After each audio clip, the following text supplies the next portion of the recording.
Welcome friends. तो आज के हमारे इस वीडियो में हम आपको करवाएंगे इंग्लिश का कमाल का रिवीजन, जिसमें हम आपके लिए लेकर के आए हैं टॉप 10 इडियम्स। जी हाँ, ये टॉप 10 इसलिए है क्योंकि ये आपका जो अपकमिंग एनडीए एग्जाम है ना, उसके लिए बहुत ही ज्यादा मस्ट है। ये तो आपको भाई पता ही होने चाहिए। ठीक है, अब फ्रेंड्स होता क्या है कि आप इडियम्स और फ्रेजेस तो बहुत सारे याद करके जाते हो, है ना, लेकिन क्या हो जाता है, मिक्सअप हो जाता है। तो हम आपके लिए एकदम सिंपल वे लाए हैं इनको याद रखने का। ठीक है, और ये तो भाई एकदम 10 ही है ना, तो इतने ज्यादा इंपॉर्टेंट है और इतनी बार रिपीट हुए हैं। चलिए अब हम देखते हैं कि ये कौन से इडियम्स है। ओके फ्रेंड्स, तो यहाँ पे जो हमारी 5 वर्ड्स है, अब भाई ये तो इडियम्स दिख नहीं रहे है ना, तो फिर ये है क्या। अब होता क्या है फ्रेंड्स की जो इडियम्स होते हैं ना, वो रिलेटेड होते हैं। ठीक है, किससे रिलेटेड होते हैं, सम वर्ड से रिलेटेड होते हैं। तो भाई हमें याद रखने में, ताकि एकदम सिंपल रहे, है ना, एकदम आसानी रहे, तो मैं आपके लिए ऐसे 5 टॉप वर्ड्स लेकर के आई हूं जिससे रिलेटेड हम आज ईडीएम्स पढ़ेंगे। ओके, और ये मैंने एनालाइज किया है जो हमारे पास्ट ईयर क्वेश्चंस हैं। ठीक है, पास्ट ईयर क्वेश्चन पेपर्स हैं, उनमें जो बहुत ज्यादा यूज हुए हैं। ठीक है, उनमें से एक वर्ड आता है आपका स्लीप। ठीक है, दूसरा आता है स्केयर, तीसरा एवेंज, चौथा स्पीक और पांचवा फनी।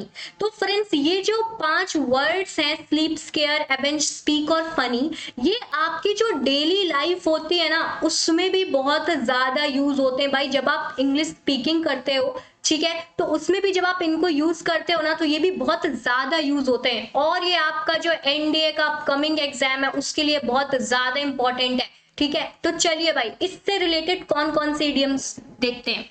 तो यहां पर जो हमारा फर्स्ट क्वेश्चन है वो है, what does the idiom sleep on it mean. ठीक है भाई, तो लेट्स सी अवर ऑप्शंस, और हमारे ऑप्शंस आते हैं to make a nap and forget about the problem, to delay making a decision until the next day, to take a sleeping pill to relieve stress, or to sleep for a long time to overcome a difficult situation।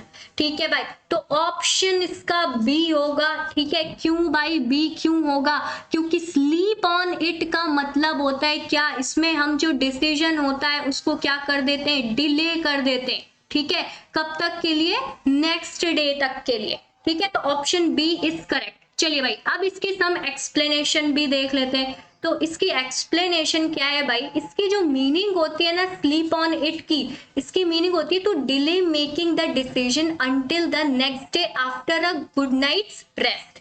ठीक है भाई, थोड़ा सा जो हम decision making करते हैं ना, इसमें थोड़ा सा हम सोचते हैं, है ना, थोड़ा दिमाग लगाते हैं कि भाई whether we are taking the decision is right और रॉन्ग। ठीक है, कि हम सही डिसीजन ले रहे हैं या गलत डिसीजन ले रहे हैं। तो भाई हम क्या करते हैं, एक रात का रेस्ट लेते हैं, इसके बाद डिसीजन लेते हैं। ठीक है, चलिए कुछ एग्जांपल्स देख लेते हैं। एग्जांपल है, before you make any final decisions about buying that car, you should sleep on it and see how you feeling in the morning. ठीक है, तो भाई हमें ये बता रहा है कि फाइनल डिसीजन लेने से पहले, ऐसा क्यों नहीं है, मतलब जो कार खरीद रहे हो तो उसका फाइनल डिसीजन लेने से पहले थोड़ा उस पर सोचो, और मतलब कि थोड़ा एक रात का रेस्ट ले लो, इसके बाद जब आराम से फील करना तो सोच लेना। ठीक है, तो भाई नेक्स्ट है, I am not sure if I want to accept the job offer, so I am going to sleep on it before giving them my answers. तो फ्रेंड्स ये जो एग्जाम्पल्स है ना, ये जो यहाँ पर ईडियम है ना, ये इसको दिखा रहा है। ठीक है, और भाई आप जितने ज्यादा एग्जाम्पल्स याद रखोगे ना, आपको उतने ही ज्यादा अच्छे से ये ईडियम याद रहेगा। ठीक है, तो चलिए भाई नेक्स्ट क्वेश्चन की तरफ चलते हैं। नेक्स्ट क्वेश्चन है हमारा, what does the idiom sleep like a log mean. ठीक है भाई, अब स्लीप लाइक अ लॉग का मतलब क्या होता है भाई, अभी तक हमने पढ़ा था व्हाट, स्लीप ऑन इट पर हम सो रहे थे। ठीक है, अब भाई स्लीप लाइक अ लॉग का क्या मतलब है, तो let's see our options. To stay awake all night without sleeping, to sleep soundly and deeply without any disturbance, yes, to sleep in strange and comfortable position, to sleep. Okay भाई, तो जो option B है इसके लिए, ये इसका एकदम correct meaning है। क्यों भाई, स्लीप लाइक अ लॉग का मतलब होता है साउंडली और डीपली सोना, ठीक है, किसी भी बिना किसी डिस्टरबेंस के, ठीक है। तो चलिए भाई इस ईडियम के बारे में थोड़ा और अच्छे से समझते हैं। भाई इसमें क्या होता है भाई, पेड़ वाला लॉक की तो बात हुई है भाई। लॉक बेसिकली इसमें इस वर्ड का ये मतलब होता है कि जो लॉक होता है ना, पेड़ का जो ट्रंक होता है वो एकदम स्टिल होता है, ठीक है, बिना किसी डिस्टरबेंस की वो क्या होता है, खड़ा रहता है। दैट इज वाई इसमें आप इस तरह से सोते हो, इसमें कोई इंसान इतने आराम से और इतना डीप सो रहा होता है कि भाई वो कोई भी मूवमेंट नहीं करता, ठीक है, कोई भी मूवमेंट नहीं करता जब आप सो रहे होते हो एकदम आराम से। भाई आपको कोई जगाता भी है ना तो भी आप नहीं जगते हो, ठीक है, आपको कोई होशो हवास में नहीं रहते हो अपने, एकदम इतना गहरा सोते हो इसमें, ठीक है। तो भाई let's see our examples. After a long day at work I slept like a log and didn't wake up until my alarm went of in the morning, ठीक है। भाई अलार्म तो सुनाई नहीं देता, किसी को नहीं सुनाई देता ना जब हम सुबह उठते हैं, ठीक है। तो भाई वो जो हमारी नींद होती है वो कैसी होती है, we were sleeping like a log, हम एक लॉग की तरह सो रहे होते हैं, ठीक है। चलिए भाई नेक्स्ट क्वेश्चन की तरफ चलते हैं। नेक्स्ट क्वेश्चन है हमारा, what does the idiom a sleeping giant mean, ठीक है भाई। अब ये क्या होता है, अभी तक तो हम इट के ऊपर सोए, ठीक है ना, फिर लॉक की तरह सोए, अब what do you mean by a giant. अब भाई जायंट का क्या मतलब आ रहा है इसमें, चलिए भाई अपने ऑप्शंस भी देख लेते हैं। अब भाई जायंट का क्या मतलब आता है इसमें, ठीक है, कि जो हमारे ऑप्शंस है इसमें जो बी ऑप्शन है इसका करेक्ट, क्यों, इसमें जो पावरफुल पर्सन होता है, ठीक है, ये बेसिकली मीनिंग ये देता है कि कोई भी जो पावरफुल फोर्स होता है, ठीक है, दैट इज करेंटली इनएक्टिव होता है but has the potential to become active and influential, ठीक है। भाई जो भी पावरफुल चीज है, ठीक है, वो क्या पता कि अभी के लिए कैसी है, वो इनएक्टिव है, ठीक है, लेकिन क्या पता थोड़े दिनों बाद वो कैसी हो जाए, एक्टिव हो जाए, और उसके पास पोटेंशियल होता है, कैसा पोटेंशियल होता है, इन्फ्लुएंस करने का, ठीक है। भाई आपने हनुमान जी का नाम तो सुना ही होगा, उनको तो सभी जानते हैं। तो वो क्या थे, एक स्लीपिंग जायंट थे, क्या थे वो, एक स्लीपिंग जायंट, क्यों, क्योंकि भाई उनके पास पावर तो बहुत थी, he had a lot of power, ठीक है, बट उनको पता ही नहीं था, उनको पता ही नहीं था, दैट इज वाई उनको याद दिलाया गया, ठीक है, उनको उठाया गया कि भाई आपके पास पोटेंशियल बहुत है, सो वेक अप, ठीक है। तो इसका बेसिकली मीनिंग क्या होता है, पर्सनल ऑर्गेनाइजेशन और a country that has potential to be powerful लेकिन करेंटली कैसा है, वो इनएक्टिव है और डोरमेंट स्टेज में, ठीक है। The term suggest that once the giant wakes up, ठीक है, एक बार जो जायंट वो उठ जाता है, it will be formidable force to reckon with, ठीक है, तो वो बहुत ही क्या होता है, पावरफुल हो जाता है, ठीक है। लेट्स सी अवर एग्जांपल्स भी देख लेते हैं। द स्मॉल स्टार्टअप में सीम insignificant now but it has the potential to become a sleeping giant in the tech industry, ठीक है। तो भाई नेक्स्ट एग्जांपल भी हम देख लेते हैं। many people believe that China is a sleeping giant waiting to wake up and dominate the global economy, ठीक है। तो भाई यहां से जो हमारा कॉन्सेप्ट होता है for the sleeping giant idiom, ये क्लियर हो जाता है भाई। इसको आप अपनी क्या बहुत ही डेली जो आपकी स्पीकिंग होती है, डेली लैंग्वेज होती है, उसमें भी आप यूज कर सकते हैं, ठीक है। और भाई ये बहुत ही ज्यादा इंपॉर्टेंट है, एग्जाम में बहुत ज्यादा आता है।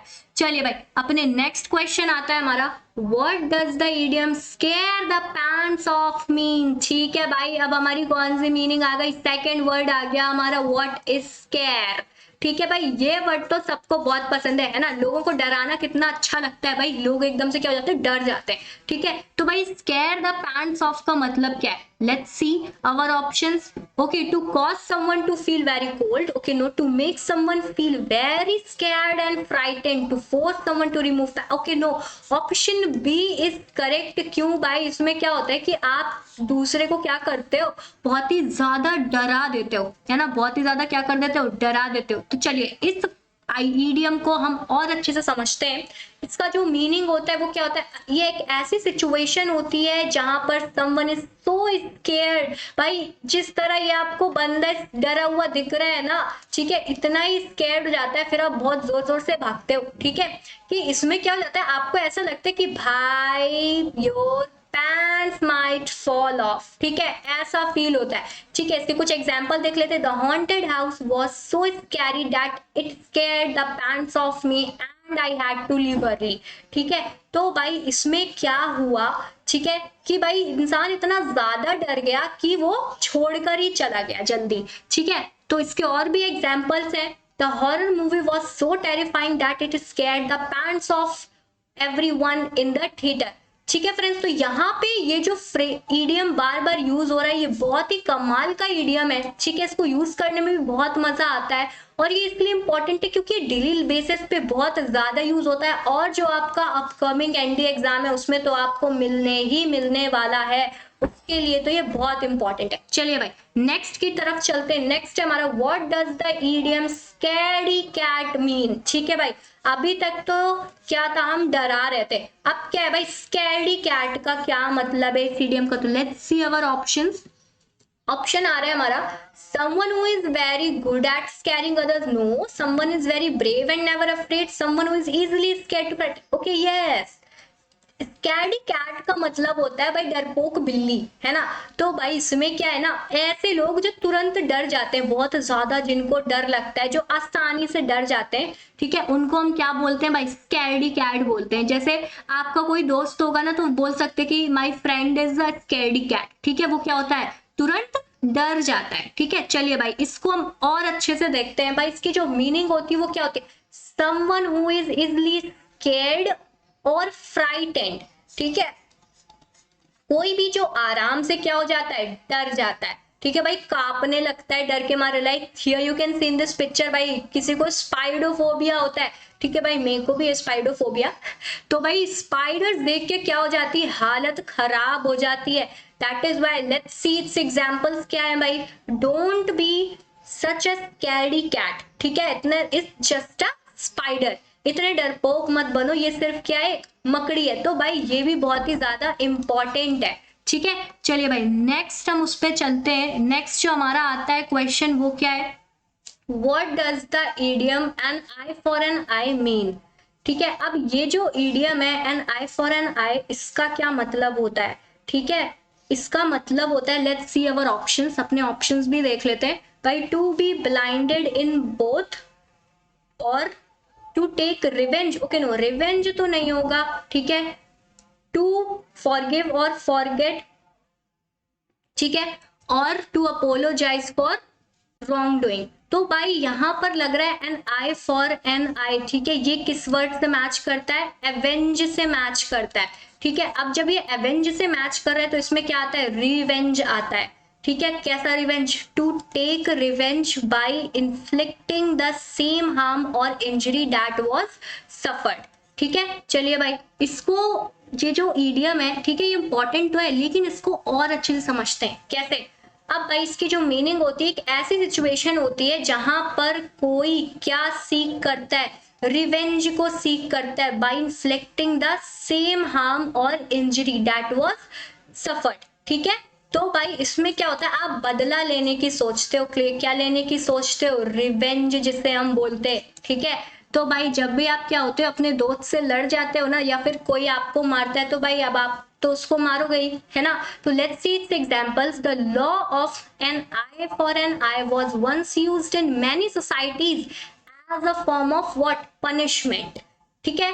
तो भाई ये जो कुछ एग्जाम्पल्स हैं, ठीक है, ये प्रूव करते हैं यहाँ पे कि ये जो हमारा ईडियम है ये कितना इंपॉर्टेंट है। और भाई ये तो फटाफट से इसको मार्क कर लो क्योंकि ये ईडियम तो आपको जो आपका एनडीए का एग्जाम है उसमें मिलने वाला है, ठीक है। चलिए भाई नेक्स्ट क्वेश्चन की तरफ चलते हैं। नेक्स्ट क्वेश्चन हमारा, what does the idiom get even mean, ठीक है भाई। गेट इवन का क्या मतलब है, अभी तक तो हम रिवेंज सीख कर रहे थे, अब भाई गेट इवन का मतलब भी वही होता है, to take revenge on someone who has wronged you, ठीक है। इसका मतलब भी क्या होता है, रिवेंज लेना ही होता है। लेकिन भाई देखिए कंफ्यूज नहीं होना, ठीक है, बिल्कुल भी कंफ्यूज नहीं होना, दोनों का मतलब सेम होता है, बस जस्ट हम इसको अलग अलग सेंटेंसेस में यूज कर सकते हैं। ठीक है, इसका भी मतलब होता है to take revenge on someone who has wronged you, जिसने आपके साथ बुरा किया है उससे आप क्या ले रहे हो, रिवेंज ले रहे हो भाई, है ना। फॉर एग्जाम्पल देख लेते हैं, John was angry with his boss for not promoting him, so he decided to get even by sabotaging a project. ठीक है भाई, आई फॉर एन आई का मतलब क्या होता है, डायरेक्टली आप फाइट कर रहे हो। ठीक है, बट रिवेंज इसमें जो गेट इवन का मतलब हो जाता है, उसमें जरूरी नहीं कि आप फाइट करके ही आप अपना रिवेंज ले रहे हो। ठीक है, इसमें आप दूसरे तरीकों से भी जो आपको हार्म कर रहा है उससे आप रिवेंज ले सकते हो। ठीक है, तो इसका ये मीनिंग आता है। चलिए भाई नेक्स्ट क्वेश्चन की तरफ चलते हैं। नेक्स्ट है हमारा, what does the idiom speak of the devil mean. ठीक है भाई, यहाँ पे हमारा फोर्थ आ गया स्पीक वर्ड। ठीक है, जो स्पीक से बने होते हैं भाई, स्पीक ऑफ द डेविल, ये बहुत फैंसी इडियम लगता है सुनने में। ठीक है, तो इसका क्या मतलब होता है, यस इसका मतलब होता है to talk about someone who is not present, जो कि प्रेजेंट नहीं है, सरप्राइज दे देता है अनएक्सपेक्टेड विजिट से। ठीक है, दैट इज वाई हम उसको बोलते हैं and we speak of the devil. ठीक है, चलिए भाई इसको हम और अच्छे समझ लेते हैं। ये ऐसी सिचुएशन होती है, ठीक है, ये कैसी सिचुएशन होती है जहां पर कोई आप जिसके बारे में बात कर रहे हो, ठीक है, वो वहां पर क्या है, अब्सेंट है। ठीक है, वो वहां पर क्या है, अब्सेंट है, लेकिन has just been talked about और थॉट अबाउट, अपीयर्स अनएक्सपेक्टेडली, वो क्या आ जाता है, एकदम से वो वहीं पर आ जाता है। ठीक है, फॉर एग्जाम्पल देख लेते हैं, just as we were talking about Jane. ठीक है, हम किसके बारे में ही बात कर रहे थे, जेन के बारे में ही बात कर रहे थे। She walked into the room, speak of the devil. ठीक है, वो कहाँ आ गई, रूम पर आ गई। ठीक है, दूसरा एग्जाम्पल देखते हैं, has anyone seen John today. ठीक है, speak of the devil, he just called on my phone, उसने मैं कहा फोन किया, मेरे फोन पे कॉल कर दिया, मैं तो उसी के बारे में बात कर रहा था।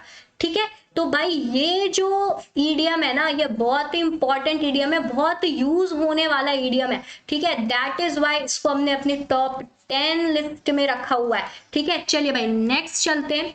नेक्स्ट जो हमारा है, what does the idiom speak your mind mean. भाई स्पीक योर माइंड बहुत ही ज्यादा इंपॉर्टेंट इडियम है, बहुत यूज होता है। ठीक है, तो let's see our options. Okay, to talk too much, to express one's thought और opinions honestly and directly, yes option B is correct. ठीक है, स्पीक योर माइंड का मतलब होता है कि भाई आपके जो दिमाग में है ना, वो डायरेक्टली आप बोल दे रहे हो। ठीक है, आपकी जो ओपिनियन है वो आप बिना डरे दूसरे के सामने आप रख रहे हो। ठीक है, चलिए इसको और अच्छे से समझते हैं। तो भाई इसमें क्या होता है, when someone to express their thoughts, ठीक है, and opinions honestly and directly जब एक्सप्रेस कर लेते हैं विदाउट होल्डिंग बैक और बीइंग अफ्रेड। ठीक है, बिना डरे किसके, कॉन्सिक्वेंसेस के, कि भाई क्या होगा। ठीक है, आप बिना डरे अपनी बात को बोल देते हो। ठीक है, दैट इज वाई ये जो इडियम है ना बहुत यूज होता है, बहुत इंपॉर्टेंट होता है for your English speaking as well as for your NDA upcoming exam. ठीक है, so don't be afraid to speak your mind in the meeting, your opinion matters. ठीक है, एक और एग्जाम्पल इसका, Mary always speaks her mind even if her views are unpopular. ठीक है, तो भाई कुछ लोग होते हैं ना कि वो सच ही बोलते हैं, उनके दिमाग में जो होता है ना वो वही बोल देते हैं, एकदम स्ट्रेट फॉरवर्ड जिसे होना बोलते हैं। ठीक है, स्ट्रेट फॉरवर्ड होते हैं वो लोग। ठीक है, तो वहां पर हम कौन सा इडियम यूज करेंगे, स्पीक योर माइंड। चलिए भाई नेक्स्ट हमारा जो लास्ट इडियम आता है, बहुत इंपॉर्टेंट इडियम है, what does the idiom funny business refer to. अब भाई फनी बिजनेस क्या है, funny business, let's see our options है, एक्टिविटीज और बिहेवियर दैट सस्पिशियस और डिसाइडफुल, यस ऑप्शन ए हमारा एकदम करेक्ट है। भाई जो फनी बिजनेस होता है ना, वो ऐसी मतलब जो गंदी हरकतें होती है ना, लाइक एक्टिविटीज और बिहेवियर दैट इज सस्पिशियस और डिसीटफुल, जो कि भाई धोखेधड़ी से ऐसा दिखते हैं और कैसे होते हैं, सस्पिशियस होते हैं, जिनमें शक होता रहता है। ठीक है, चलिए भाई इसकी मीनिंग पढ़ लेते हैं, क्या है भाई, एक्टिविटीज और बिहेवियर दैट इज क्वेश्चनेबल और सस्पेक्ट। ठीक है, ऐसी एक्टिविटीज और बिहेवियर होता है जो कि क्वेश्चनेबल होता है और सस्पेक्ट में होता है। ठीक है, और भाई ये ज़्यादातर आपकी जो प्रोफेशनल डीलिंग्स में जो रॉन्ग वेज होते हैं उनके लिए यूज़ किया जाता है। एग्जाम्पल भी देख लेते हैं। मेनली इसमें क्या होता है, डिसऑनेस्टी होती है और डिसीटफुलनेस होती है, ठीक है। Like the CEO of the company was caught engaging in some funny business with the accounting department and was eventually forced to resign. भाई उसको फनी बिजनेस में पकड़ा गया, मतलब कि एक डिसऑनेस्ट बिजनेस में पकड़ा गया अकाउंटिंग डिपार्टमेंट के साथ, ठीक है, और उसको फोर्सफुली क्या करना पड़ा, रिजाइन करना पड़ा, ठीक है। दूसरा एग्जांपल भी देख लेते हैं। I don't trust that politician there, okay, मैं किन में ट्रस्ट नहीं करता, पॉलिटिशियन में। There is always some funny business going on behind the scene, ठीक है। तो फ्रेंड्स ये जो इडियम है ना, ये बहुत ही ज्यादा आपकी डेली लाइफ में यूज होने वाला है, ठीक है। और भाई आपको आपके अपकमिंग में तो भाई मिलेगा ही मिलेगा जो आपका एनडीए एग्जाम है। तो फ्रेंड्स यहाँ से जो हमारे जो टॉप हम आपके लिए लाए थे टॉप 10 ईडीएम्स, ठीक है, ये यहाँ से जो हमारी सीरीज है उसका दी एंड आता है। एंड आई होप आपके लिए बहुत ज़्यादा हेल्पफुल रहेगा, ठीक है। और फ्रेंड्स इनको तो आप ज़रूर ही पढ़ के जाइएगा क्योंकि ये आपको मिलने वाले हैं, ठीक है। और अभी तक आप अगर आपने हमारे चैनल को सब्सक्राइब नहीं किया है तो प्लीज़ वहाँ जाके सब्सक्राइब कर दीजिए। And very good luck for your upcoming NDA exam and thank you for watching the video.